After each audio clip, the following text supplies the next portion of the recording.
Ето аз и мама. Абу Даби в един хубав слънчев ден. Тук всички дни са слънчеви. До сега не сме имали лош ден. Нашao sam nekako, evo da slikam, našao sam nekako 2,5 gigabajta, tako da imam, a i ona ima 13 gigabajta, nisam ni znao, nisam vidio, tako da imamo dovoljno za. A ovo ću ja staviti pa ću ti poslat link. Ще видим Бурж Ал Араб, а това е Бурж, какво беше оня? Бурж Калифа.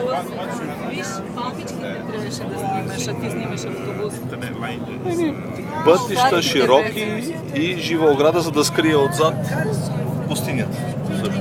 Ето го в далечина. Далечината е там е Буржа. Ситито.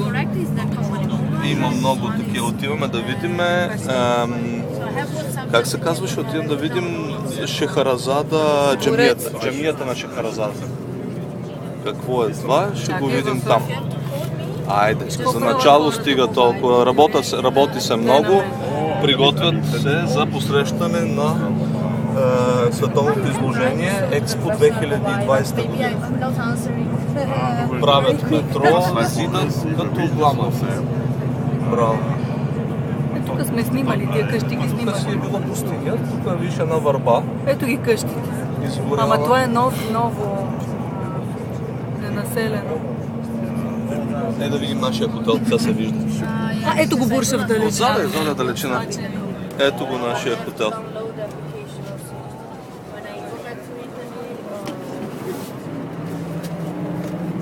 Ето го нашия хотел, огромен. А той я кара като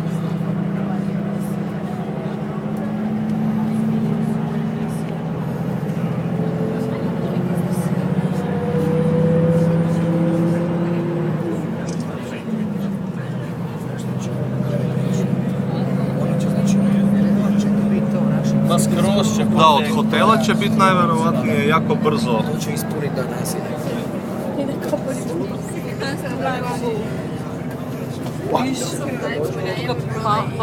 Тук са резиденшали, значи места къде живеят и виж знамето как е обесено.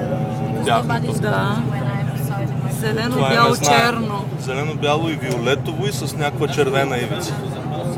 И сега ще минем покрай Буржа, обаче ще видим от коя страна ще ни се падна от към другата страна. От другата страна аз ще изляза на там, на прозорец. Имаме как държиш, да не тресеш. И колкото тресе, това е мило.